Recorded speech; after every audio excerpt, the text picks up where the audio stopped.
Hey guys, welcome back to the channel. Today I'm back with yet another tutorial video on app guide, and in today's video I'll show you how you can sign in to your Yahoo account.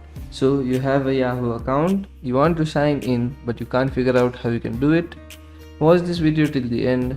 I'll show you how you can sign into your Yahoo account in very simple steps. So let's get started. So the first thing you want to do to log into your Yahoo account is open a browser and go to yahoo.com. Once you go to yahoo.com, you land on an interface like this.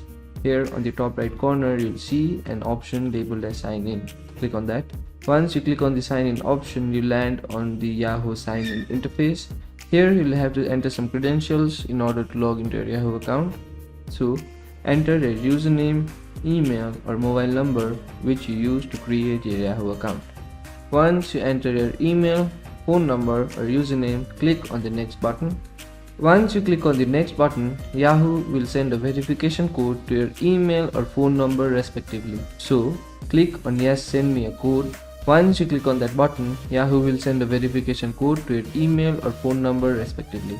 So enter that code. Once you enter that code, Yahoo will locate your account. Once Yahoo locates your account, you'll see something like this. Click on the account you want to sign in on. That's it. You have successfully signed in to your Yahoo account. So that will be it for today's video. Hope this video was helpful for you. If it was, hit the like button, subscribe to the channel, and I'll see you in the next video. Goodbye.